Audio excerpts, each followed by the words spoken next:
Canada is proposing major changes to some of the programs that we have now for skilled workers. And the programs that you're relying on today might not exist tomorrow. So what I'm talking about is the possible removal of the programs that we know now through express entry, such as the Federal Skilled Trades, Federal Skilled Workers, and the Canadian Experience class. So let's break down what this exactly means for you. So right now, Canada has a program called Express Entry where they control the skilled workers coming into Canada as permanent residents. And these programs are Canadian Experience Class, the Federal Skilled Trades, and the Federal Skilled Workers. Each of these programs set up their own eligibility. And if you don't meet any of the eligibilities for any of these three programs, you can't really go into the Express Entry pool. But once you are in the pool, Canada will have draws, and whoever is the highest ranking within that set of draws, then their name will be pulled and they will be given an invitation to apply for permanent residency. So this program is basically the foundation of how Canada controls the economic immigration for Canada. So what exactly is Canada proposing? And this is where it's actually going to get a little interesting. What Canada is proposing is to remove these three programs and to introduce a new federal high-skilled immigration program.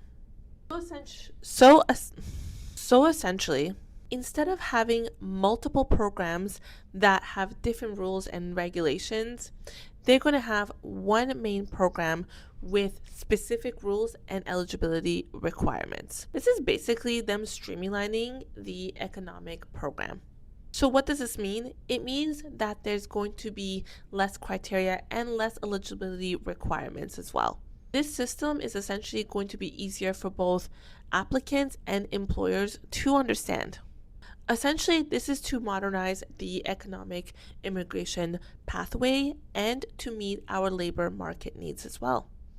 The current system that we have has been around since 2015, and while it has worked, honestly, we've been finding that it's a little hard to navigate. So this new program is going to make things a lot easier for everybody. So what does this mean for you?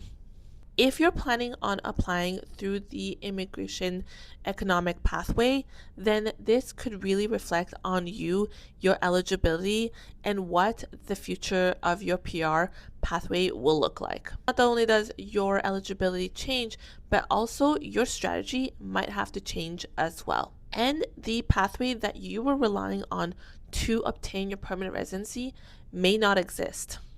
But remember, we are still at the consultation stage, and the consultations are set to start in spring 2026. So really, really soon, essentially.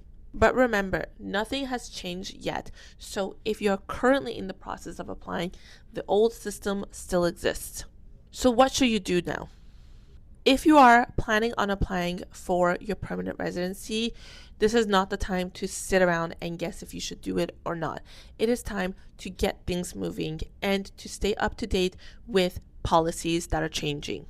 You also need to understand the eligibility and stay current on the eligibility that we have now and possibly for the one in the future. If you're unsure how this will affect you, get proper legal advice. You can book a consultation with us with the link in the description, and we can talk more about this upcoming change.